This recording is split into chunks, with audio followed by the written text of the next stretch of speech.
పాకిస్తాన్ కి మరో ఆపరేషన్ సింధూర్ దెబ్బను మనం చూపించబోతున్నామా? పాకిస్తాన్ పై మనం మరో అటాక్ చేయబోతున్నామా?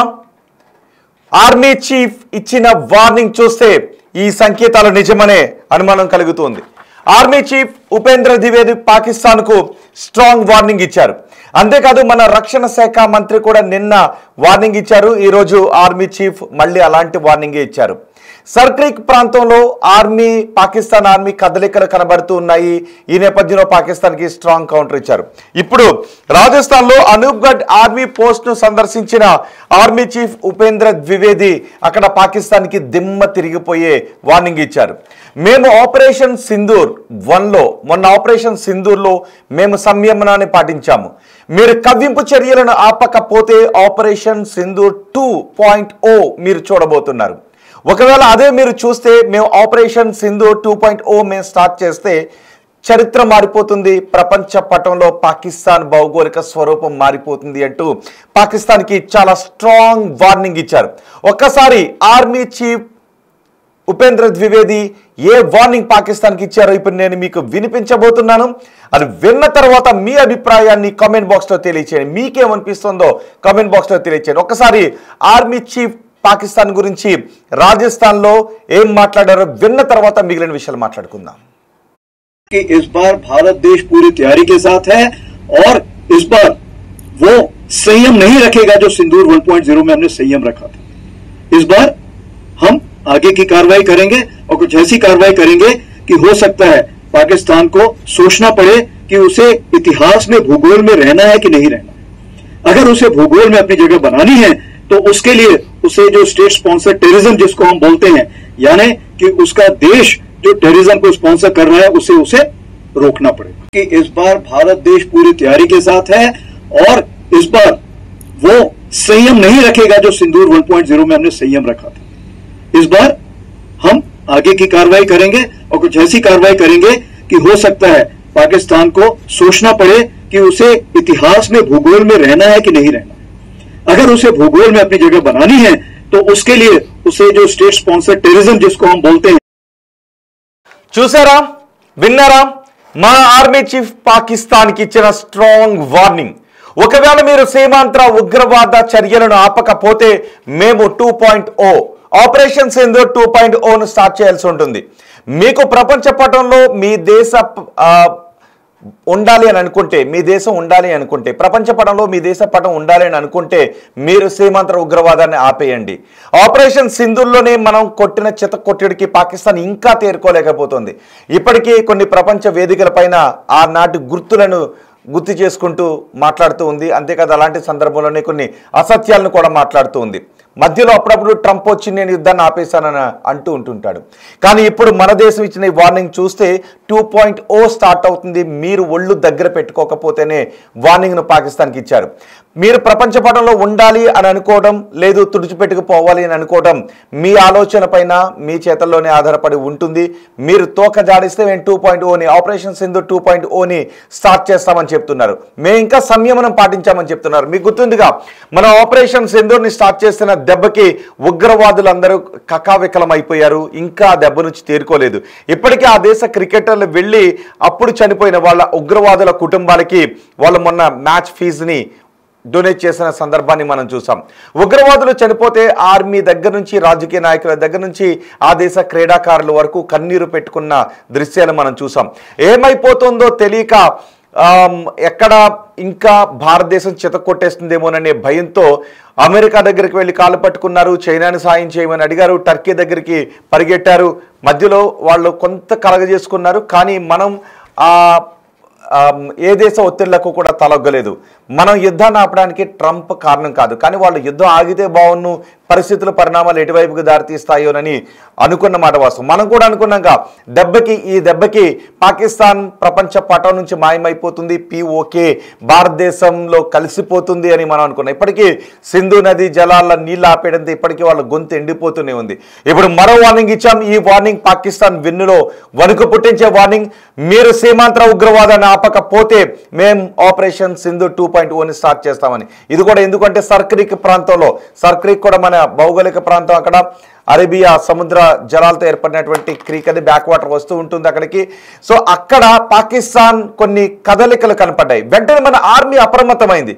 వెంటనే మన రక్షణ శాఖ మంత్రి రాజ్నాథ్ సింగ్ వార్నింగ్ ఇచ్చారు, మీరు అక్కడ తోక జాడిస్తే ప్రపంచ పటం నుంచి మీరు తుడిచిపెట్టుకుపోతారు, కొత్త చరిత్ర మీరు రాయాల్సి ఉంటుంది అని రక్షణ మంత్రి వార్నింగ్ ఇచ్చారు.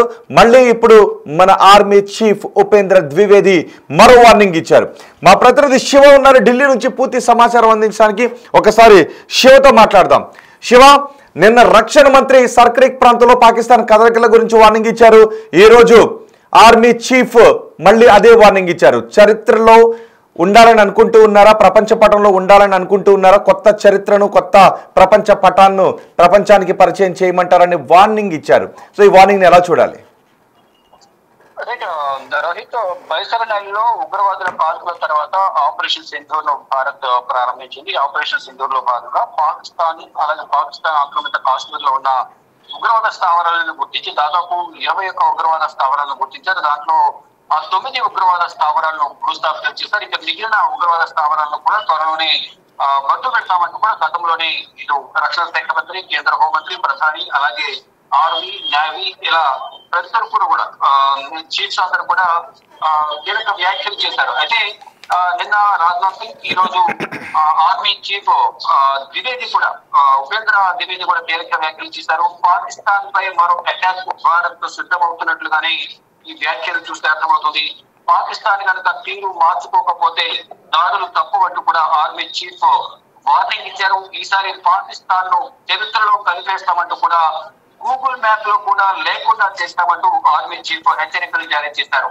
ఇక త్వరలోనే అంటే మొదట ఆపరేషన్ సింధూర్ 1 సమయంలో మనం ప్రదర్శించిన సమయాన్ని మనం ప్రదర్శించము. ఈసారి పాకిస్తాన్ భౌగోళికంగా ఉనికిలో ఉండాలనుకుంటుందా లేదా ఆలోచించే విధంగా చర్య ఉంటుంది అనేది ప్రధానంగా ఉపేంద్ర ద్వివేది వ్యాఖ్యలు చేశారు. 2.0 ఆపరేషన్ సింధూర్ ఉంటుందనేది ఉపేంద్ర ద్వివేది వ్యాఖ్యానించారు. ఇక పాకిస్తాన్ లో ఇప్పటికే ఉగ్రవాద శిబిరాలు ఉన్నాయన్న ద్వివేది ఆ శిబిరాలన్నీ కూడా భూస్థాపితం చేస్తామని కూడా వ్యాఖ్యానించారు. ఇక ఉగ్ర శిబిరాలను ఖచ్చితంగా ధ్వంసం చేయాలని కూడా ఆర్మీ చీఫ్ అన్నారు. లేదంటే పాకిస్తాన్ ను చరిత్రలో కలిపేస్తామని ఒక వార్నింగ్ కూడా ఇచ్చారు. అందుకు మన సైన్యం సిద్ధంగా ఉందని ఆర్మీ చీఫ్ పాకిస్తాన్ కు హెచ్చరికలు జారీ చేశారు. అంటే ఈసారి భారతదేశం మొత్తం కూడా పూర్తిగా సంసిద్ధంగా ఉంది అనేది ఉపేంద్ర ద్వివేది తెలియజేశారు. కానీ ఈ సమయంలో ఇటువంటి వ్యాఖ్యలు చేయడానికి కారణం ఏంటి? నిన్న రాజ్నాథ్ సింగ్ అదే అన్నారు. అంటే పాకిస్తాన్ మళ్ళీ ఏదైనా తోక జాడింపు చర్యలకు దిగుతుందా? ఆల్రెడీ మొన్న IMF నుంచి భారీగా లోన్ కూడా వచ్చింది. అమెరికా సాయంతో, చైనా సాయంతో, అటు దుబాయ్ కూడా సాయం చేసింది. ఆయుధాలను కూర్చుకోవడానికి ఆ డబ్బును వెచ్చిస్తారు అని పెద్ద ఎత్తున చర్చ జరిగింది. సో ఇప్పుడు పాకిస్తాన్ మళ్ళీ తోక జాడించే చర్యలకు ఏమన్నా పూనుకుంటుంది అనే సమాచారం ఏమన్నా ఉందా?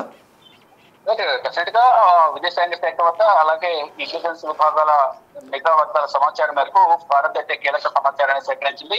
ఇక ఇటీవల పరిణామాలు కూడా ఇటు అమెరికా అధ్యక్షుడు డొనాల్డ్ ట్రంప్ భారత్ తో విభేదాలు వ్యక్తం చేస్తూ ఇటు పాకిస్తాన్ అర్థం చేసుకునే ప్రయత్నం చేస్తున్నారు. దానిలో భాగంగానే గతంలో ఆర్మీ చీఫ్ ను అని ఇన్వైట్ చేయడం, అమెరికాలో వైట్ హౌస్ లో ట్రంప్ ను కలవడం, ఇటీవల షహబాజ్ షరీఫ్ పాకిస్తాన్ ప్రధానమంత్రి షహబాజ్ షరీఫ్ అలాగే ఇటు ఆర్మీ చీఫ్ కూడా మళ్ళా వెళ్ళి ఆయన కలవడం, ఇదంతా కూడా కొంత భారత్ పై అక్కసు వెడగొట్టడంలో భాగంగానే ప్రధానంగా తెలుస్తుంది. అంటే ఇద్దరి మధ్య సైన్యం కుదిర్చింది నేనే. ఆపరేషన్ సింధూర్ తర్వాత ఒకరిపై ఒకరు దాడులు చేసుకుంటే ఒకవేళ న్యూక్లియర్ సంబంధించి బాంబుల దాడి కొనసాగితే మాత్రం ఇద్దరికి ఎఫెక్ట్ అయ్యే అవకాశం ఉంటుంది. కాబట్టి ఈ ఇద్దరి మధ్య మాట్లాడి ఒప్పందం కుదిర్చాను, నేను కాల్పులు పెట్టుకున్న ఒప్పందానికి ప్రధాన కారణం అనేది ఆయన ప్రచారం చేసుకుంటున్నారు. కానీ దాన్ని మాత్రం భారత్ ఖండించింది. ఎవరి జోక్యం దీంట్లో అవసరం లేదు, మేము మా సమస్యను మేమే పరిష్కరించుకుంటామంటూ కూడా ప్రధాని నరేంద్ర మోడీ కానీ ఇటు రక్షణ శాఖ మంత్రి కూడా తెలియజేశారు. కానీ ఇటు పాకిస్తాన్ మాత్రం ఇండియా దాడిని తట్టుకోలేక అటు అమెరికాను సహాయం కోరింది అనేది కూడా వారు చెప్తూ ఉన్నారు. దానిలో భాగంగానే ఇటు పాకిస్తాన్ ఇండియా మధ్య జరుగుతున్న ఒప్పందం ఏదైతుందో, కీలక ఒప్పందం ఏదైతే ఉందో ఈ కాల్పుల విరమణ ఒప్పందానికి సంబంధించిన క్రెడిట్ తీసుకునే ప్రయత్నం అయితే ట్రంప్ ప్రయత్నాలు చేశారు. ప్రతి సందర్భంలో కూడా వేరు వేరు దేశాల కింద సమయంలో ఇద్దరి మధ్య సహాయం కుదిర్చింది నేనే అని క్రెడిట్ తీసుకునే ప్రయత్నం చేశారు. కానీ దాన్ని భారత ప్రభుత్వం మాత్రం ఖండించింది. కానీ ఇటు ప్రతి సందర్భంలో కూడా ఇటు ఆర్మీ చీఫ్ ఇటు పాకిస్తాన్ సంబంధించిన ఆర్మీ చీఫ్ కానీ ఇటు షహబాజ్ షరీఫ్ ప్రధాని షహబాజ్ షరీఫ్ కానీ ఇటు అమెరికా ఆయన కావడం ఇటీవల కూడా కొన్ని పరిణామాలు చోటు చేసుకున్నాయి.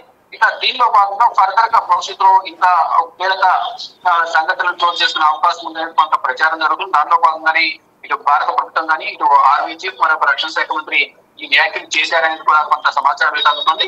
ఇక మొత్తంగా చూసుకుంటే ఈ ఆపరేషన్ సింధూర్ తర్వాత బైసరన్ వ్యాలీలో ఏప్రిల్ 22వ తేదీన జరిగిన ఘటన తర్వాత ఉగ్రవాదాన్ని మట్టు పెడతాము, పూకటి వేళతో ప్రకటించేస్తామంటూ కూడా భారత ప్రభుత్వం ప్రధాని నరేంద్ర మోడీ కీలక వ్యాఖ్యలు చేశారు. దానికి అనుగుణంగానే ఆపరేషన్ సింధూర్ పేరుతో అక్కడ దాడులు కొనసాగించారు. 9 ఉగ్రవాద స్థావరాలను భూస్థాపన చేశారు. మిగిలిన ఉగ్రవాద స్థావరాలను కూడా త్వరలోనే వాటిని మట్టు పెడతామంటూ కూడా భారత ప్రభుత్వం ప్రధాని నరేంద్ర మోడీ తెలియజేశారు. దానిలో భాగంగానే వీరందరూ కూడా రక్షణ శాఖ మంత్రి, ఆర్మీ చీఫ్ అని ఇతర కీలక అధికారులంతా కూడా ఈ వ్యాఖ్యలు చేయడంతా కొంత ఈ తాజాగా జరుగుతున్న పరిణామాలే దీనికి ఆద్యం పోస్తున్నాయని కూడా చెప్తున్నారు. త్వరలోనే మిగిలిన ఉగ్రవాద స్థావరాలు ఏవైతున్నాయి పాకిస్తాన్కి సంబంధించిన వాటిపై కూడా దాడులు చేస్తామని కూడా చెప్తూ ఉన్నారు. రైట్ శివ, పాకిస్తాన్ కి మూడిందా? పాకిస్తాన్ తన గొయ్యి తానే తవ్వుకుంటుందా? పాకిస్తాన్ కి ఇంకా బుద్ధి రాలేదా? మన ఆర్మీ చీఫ్ ఇచ్చిన వార్నింగ్ ఎలా చూడాలి? మన రక్షణ శాఖ మంత్రి ఇచ్చిన వార్నింగ్ ఎలా చూడాలి? సర్క్రిక్ ప్రాంతంలో ఇప్పటికే కొన్ని కదలికలు అక్కడ కనపడ్డాయి. తోక జాడింపుకు పాకిస్తాన్ దిగుతూ ఉంది. దీంతో మన సైన్యం అప్రమత్తమైంది. రాజ్నాథ్ సింగ్ వార్నింగ్ ఇచ్చారు నిన్న. ప్రపంచ పటంలో ఉండాలి అనుకుంటే సరిగ్గా ఉండు, లేదు అంటే కొత్త చరిత్ర రాస్తాం, కొత్త ప్రపంచ పటాన్ని ప్రపంచానికి పరిచయం చేస్తామనే వార్నింగ్ ఇచ్చారు. ఇప్పుడు రాజస్థాన్ వెళ్ళిన మన ఆర్మీ చీఫ్ అదే వార్నింగ్ ఇచ్చారు. పాకిస్తాన్ సీమాంతర ఉగ్రవాదాన్ని ఆపకపోతే, పాకిస్తాన్ తన బుద్ధిని మార్చుకోకపోతే మేము కొత్త చరిత్ర రాస్తామని. అంతేకాదు ఆపరేషన్ సింధూర్ 2.0ని రుచి చూడాల్సి ఉంటుంది అని. ఆపరేషన్ 1.0 దెబ్బకే సగం మంది ఉగ్రవాదులు చచ్చిపోయారు. ఆపరేషన్ 1 దెబ్బకే సగం మంది ఉగ్రవాదుల వెన్నులో వణుకు పుట్టింది. ఆపరేషన్ 1 దెబ్బకే మీ దేశ ప్రధానికి మా పవర్ ఏంటో అర్థమైంది. మీ దేశ సంకుచితత్వం ఎలా ఉంటుందో, మీ దేశ ఉగ్రవాద ప్రోత్సాహం ఎలా ఉంటుందో ప్రపంచానికి అర్థం చేసేలా చెప్పాం. ఒక పక్క నుంచి అమెరికా పరుగును రావాల్సి వచ్చింది, ఇంకోవైపు మీకు టర్కీ రావాల్సి వచ్చింది, ఇంకోవైపు మీకు చైనా రావాల్సి వచ్చింది. కానీ ఈసారి ఎవడొచ్చినా కూడా మేము కొట్టే దెబ్బకు ఆపలేడు, ప్రపంచ పటంలో మీ దేశం మాయమైపోవడం కారణం అనే సంకేతాలను ఇచ్చింది. మొన్న మేము సంయమనం పాటించాం కాబట్టే ఇప్పటికీ ప్రపంచ పటంలో పాకిస్తాన్ అనేది కనబడుతుంది అనే వార్నింగ్ని భారతదేశం పాకిస్తాన్కి పంపించింది. నిజమే కదా? ఆ రోజు మనం అనుకున్నాం ఇక అయిపోయింది పాకిస్తాన్ పని, ప్రపంచ పటం నుంచి మాయం అయిపోతుందని అనుకున్నాం. కానీ పాకిస్తాన్కి ఏ దేశం వెళ్ళి కాళ్ళు పట్టుకోవాలో తెలియలేదు. ఒక పక్క నుంచి యుద్ధాన్ని ఆపేయండి మహాప్రభు అని మనల్ని బతిమాలింది, మరోవైపు యుద్ధాన్ని ఆపించే ప్రయత్నాలు చేయండి అని అమెరికా దగ్గరకు పరిగెను వెళ్ళింది, మరోవైపు సాయం చేయండి అని ఇటు చైనా దగ్గరకు పరిగెను వెళ్ళింది, టర్కీ దగ్గరకు పరిగెను వెళ్ళింది, మిగిలిన ప్రపంచ దేశాలని అడిగింది, అసత్యాలు చెప్పింది. కానీ ప్రపంచ దేశాలు అవేమీ నమ్మలేదు. ట్రంప్ మాత్రం గోడ మీద పిల్లి కాబట్టి అటోకాలు ఇటోకాలు వేస్తుంటుంటాడు, అటు ఇటు చూస్తుంటుంటాడు. చైనాను సాధారణంగా ఎంతవరకు నమ్మాలో భారత్ అంతవరకే నమ్ముతుంది. కానీ మనం సంయమనం పాటించాం కాబట్టి, మనం ఆ రోజు యుద్ధాన్ని కోరుకోలేదు కాబట్టి ఉగ్రవాదుల పీచి మనచాలనుకున్నాం, ఉగ్ర శిబిరాలను నాశనం చేయాలనుకున్నాం. ఆ రోజు అదే పని చేశాం. ఆ తర్వాత పాకిస్తాన్కి మనం ప్రాణభిక్షణ పెట్టాం. ఇప్పుడు పాకిస్తాన్కి మన దెబ్బ ఏంటో తెలుసు. మన సుదర్శన చక్రం దెబ్బ ఎలా ఉంటుందో పాకిస్తాన్కి రుచి చూపించాం. S-400 దెబ్బ ఎలా ఉంటుందో చూపించాం. మన బ్రహ్మోస్ దెబ్బ ఎలా ఉంటుందో మనం చూపించాం. అందుకే వాళ్ళ అణుస్థావరాల దెబ్బకు వనకటంతో ఏమైపోయిందోనని, మా అణుస్థావరాలకు ఏదైనా ఇబ్బంది కలిగితే మీరే కదా కాపాడాలని అమెరికా దగ్గరికి వెళ్ళి వాళ్ళు కొన్ని ప్రయత్నాలను ప్రారంభించారు. మనం పెట్టిన ప్రాణభిక్షతోనే పాకిస్తాన్ ఈరోజు బతుకుంది. అందుకే మరోసారి వార్నింగ్ ఇచ్చింది. సీమాంతర ఉగ్రవాదాన్ని ఆపకపోతే పాకిస్తాన్ ప్రపంచ పటం నుంచి మాయమైపోతుందనే సంకేతాలను ఇచ్చాం. ఇప్పటికే మీరు చూడండి ఒక్కసారి, POKలో అల్లర్లు ఇంకా జరుగుతున్నాయి. POKలో ఉన్న జనం మమ్మల్ని వదిలేయండి, మేము పాకిస్తాన్తో పడలేమని POKలో జనం అంటున్నారు. దశాబ్దాలుగా మమ్మల్ని అణచివేస్తున్నారని. అటు ఖైబర్ పఖ్తూన్ఖ్వాలో జనం మాకు పాకిస్తాన్ వద్దు, మేము పాకిస్తాన్ నుంచి విడిపోతాం అనుకుంటే అక్కడ లోయలో అంటే TTP తెహ్రిక్ ఈ తాలిబాన్ పాకిస్తాన్ పేరు చెప్పి అక్కడ 30 మంది పౌరులను చంపేసింది. ఇటు బలూచిస్తాన్ ఆర్మీ ఏకంగా మేము స్వరాజ్యం అంటూ స్వరాజ్యంగా ప్రకటించుకుంది, రిపబ్లిక్ ఆఫ్ బలూచిస్తాన్గా ప్రకటించుకుంది. భారత్ కూడా వచ్చి మా దేశంలో ఒక ఎంబసీని ఏర్పాటు చేయండి, ప్రపంచ దేశాలు కూడా వచ్చి మా దేశంలో ఎంబసీని ఏర్పాటు చేయండి అని. ఇటు సింధు ప్రాంతం కూడా విడిపోతామని అంటోంది. సో చిన్న కడుపు వ్యూహాత్మకంగా కొన్ని పవర్ను మూవ్ చేస్తే పాకిస్తాన్ 4-5 ముక్కలు అయిపోతుంది. లేదు మనం కన్నెర చేస్తే పాకిస్తాన్ ప్రపంచ పటం నుంచి మరో విధంగా మాయమైపోతుంది. కాబట్టి మీ ఉగ్రవాద శిబిరాలపై మేం దాడి చేసే పరిస్థితులు తెచ్చుకుని ప్రపంచ పటం నుంచి మాయమైపోయే పరిస్థితులను మీరే రాసుకోకండి అని మనం గట్టి వార్నింగ్ ఇచ్చాం. మరి చూద్దాం రాబోయే రోజుల్లో ఏం జరుగుతుందో. సో ఈ వార్నింగ్ని వింటుంటే మీకేమనిపిస్తోందో మరొకసారి మన ఆర్మీ చీఫ్ వార్నింగ్ని మీకు వినిపిస్తాను. ఆ వార్నింగ్ వింటూ ఉంటే మీకేమనిపిస్తోందో మీ అభిప్రాయాన్ని కమెంట్ బాక్స్లో తెలియచేయండి. పాకిస్తాన్ తన సమాధిని తనే కట్టుకోబోతోందని అనిపిస్తోందా? మీ అభిప్రాయాన్ని కమెంట్ బాక్స్లో తెలియచేయండి. ఒకసారి ఆర్మీ చీఫ్ మాటలను విందాం. जो टेररिज्म को स्पॉन्सर कर रहा है उसे रोकना पड़ेगा कि इस बार भारत देश पूरी तैयारी के साथ है और इस बार वो संयम नहीं रखेगा जो सिंदूर 1.0 में हमने संयम रखा था. इस बार हम आगे की कार्रवाई करेंगे और कुछ ऐसी कार्रवाई करेंगे कि हो सकता है पाकिस्तान को सोचना पड़े कि उसे इतिहास में भूगोल में रहना है कि नहीं रहना. अगर उसे भूगोल में अपनी जगह बनानी है तो उसके लिए उसे जो स्टेट स्पॉन्सर टेररिज्म जिसको हम बोलते हैं, यानी कि उसका देश जो टेररिज्म को स्पॉन्सर कर रहा है